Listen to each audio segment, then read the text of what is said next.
Hello there, everyone. It's Deborah Irene, and it is story time again. And I decided to kind of lighten things up a little bit. I have been reading some serious stories lately, but my book, Someday I Will Write, is full of different kinds of stories. There are some funny stories in here. So I thought I would read one that is a little bit more humorous. And I have to tell you that if you came to my kickoff book signing, the very first one back in December, this is the story that I chose to read at that book signing, so you'll have to listen to it again. But I'm thinking there are many people out there who were not there, so you might enjoy this story. Before I read that, I just want to say that I have been enjoying other people's Facebook posts and jokes about the things we're having to adjust to being in isolation. And I have to tell you, I'm going to get real transparent here. I enjoy putting on my makeup, and I discovered something about a year and a half ago called eyelash extensions. It's not something I would have ever thought that I would do, but I tried it out and decided that I really do like them. And part of the reason that I like them, not only does it make my eyes look better, but it actually helps me not wear quite as much makeup. And that may sound a little bit strange, but that's the truth. And I received a phone call when we went into isolation from the shop that I go to, the salon that I go to have my eyelash extensions done, and was told that that would have to all be postponed, which didn't surprise me. I was expecting that. And I said, well, I assume that these things will at some point eventually just fall off on their own, and she assured me they would. So they're starting to look a little bit scraggly here. And when I was out buying a few essential items at the pharmacy about a week ago, I decided I better buy some makeup that I haven't bought for a couple of years. So here I am with a little bit of eyeliner. I'm almost to the point to have to wear that. And the big thing, mascara. Oh my goodness. I'm going to have to start wearing this because I can't get my eyelash extensions done. So that kind of fits in with the story a little bit that I'm going to read to you today. It's the last chapter prior to my conclusion in my book, Someday I Will Write. It is in this section, A Time to Work and a Time to Play. So for all of you out there in the workforce who are maybe approaching their twilight years, this is for you. It's chapter 60 and it's called Days of Labor. How did I go from being the youngest girl in the office to the oldest overnight? I don't know. Let's find out. In 1979, in my early 20s, I moved to the big city and launched into corporate America. I had worked since I was 12 when I started babysitting, washed dishes in a bowling alley restaurant, and then worked in a chain department store all through high school. I then had a military tenure and furthered my education. But this was now the real deal in the big town. The royals were hot, and so was I. I was confident in my abilities, but not aggressive or overbearing. And certainly, I avoided conflict. Above all else, I wanted to be cooperative and easy to work with. I wanted to please everyone and hear those words, well done. After a brief orientation in the HR department on my first day, the recruiter escorted me to the 5th floor and down the Treasury Department Hall to the Tax Division's office on the left side of the corridor. It was a small 7-member division, a small office with its own system rules within a large company. There was one other lady, much older and nearing retirement in the group, who was to be my trainer and mentor. The first thing I noticed on my desk was a large green glass dish with 4 grooves for cigarettes, an ashtray that I suggested could be removed. But I wasn't special. There was an ashtray on everyone's desk, and I soon learned that I was the only non-smoker in the group.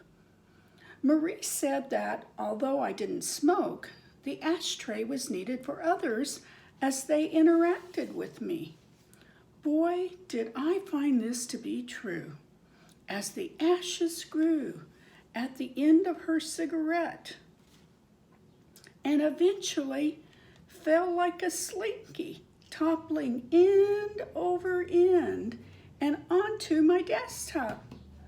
No worries, however. She quickly blew them away into the open air and they scattered onto the floor. Marie wanted to mold me. She wanted me to dress like her, work like her, eat with her, act like her. But I certainly had no intention of becoming like her. Although professional and well-dressed, for goodness sake, she couldn't even apply her makeup properly. Underneath her large framed glasses, I saw eyeliner smudged and dots of mascara speckled beneath her lower lashes on many days. Her hairdresser teased up her thin, fine hair, colored the perfect shade of red to where you could see straight through it. Not to mention that I would never, ever force my way of doing things on someone else. No, I would never become Marie. After a couple of years, I moved on to another position in the company, a very good place to be, good for my career, and out of the reach of bossy Marie. Over the next few years, I saw her in the hallways, on the elevator, and in the cafeteria. I was respectful and gave her a retirement gift on her last day. I could not hold a grudge and always wished her well, but I would never be like her. I never regretted my decision to move on. I had the world at my fingertips, or so I thought. After a decade with that fabulous company, they announced plans to consolidate offices in another city. It was a sad time for the employees in the city to lose such a good company. I elected not to relocate. Instead, I embarked on those childbearing years of bottles, diapers, Disney movies, and minivans. It was scary re-entering the workforce in my mid-30s. I did not want to, but we needed additional income for our family of 5. During the days of my job search, after I had the boys tucked in bed, I stepped into the shower and let the water wash down over my head along with the tears. The fear of my life changing overwhelmed me. Furthermore, so much had changed in the workforce. A computer on every desk, and I was comfortable with my place as a mom. I thanked God for that time at home with my sons as the tears washed down the drain. I mustered up the courage, sharpened my skills, and felt fortunate that someone took a chance on me after being a stay-at-home mom for 5 years. It didn't take long to get back into the swing of things, and I moved on up in that corporation for yet another decade, until the company spiraled into bankruptcy. Change? Not again. At least this time I still had skills. I had built on my experience, and the boys were older. They were busy with school and sports. I'm not sure they cared if I was home or not. I thought maybe someone would still hire an old lady in her 40s. Well, someone did. I had never worked for a startup entrepreneurial company. My 2 previous employers were established large corporations when I started. This was something new and different. I was shocked to see the phone list. a modest 2-page listing by first name.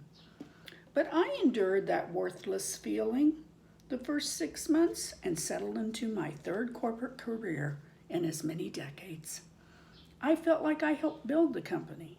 I watched the company go public in 3 different entities, watched it expand and make a ton of money while winning many awards in the city and industry. I ran the office, oversaw several building projects as we expanded, and hired a full administrative staff. My plate was over full. No longer the youngest one in the office, I wanted things done my way for good reason. Having had to operate with limited staffing, I could not afford many hiccups. Had no time for that. I knew what worked and I knew what didn't. I still wore and liked pantyhose with my business suits, although I did wonder if some of the girls thought it was a bit frumpy. I hoped most of them liked me and respected me, even though I wanted things done a certain way. By this time, my nearsightedness had turned into farsightedness.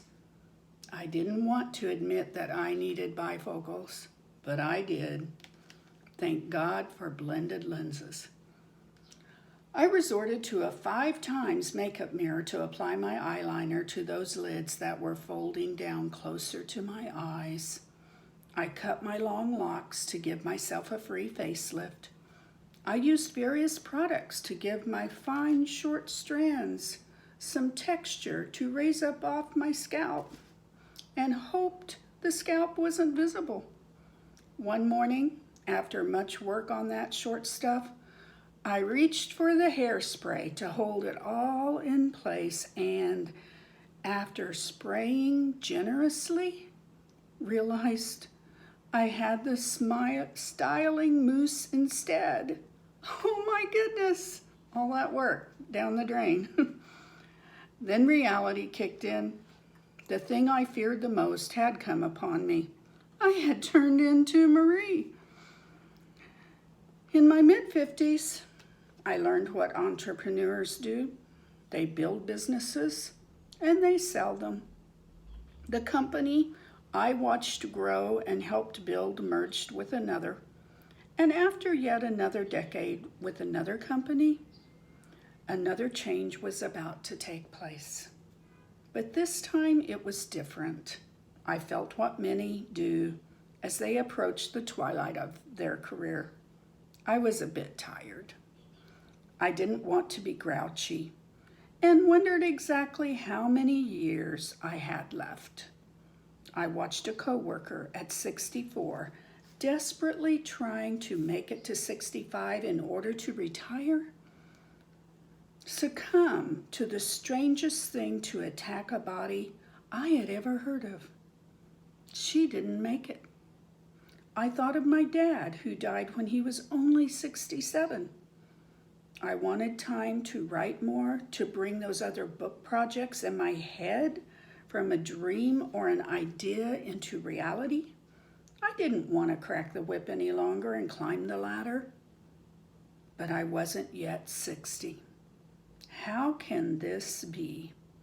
It's too much and yet not enough. So it was, and so it is. Finally, after 30 years, the Royals were hot again.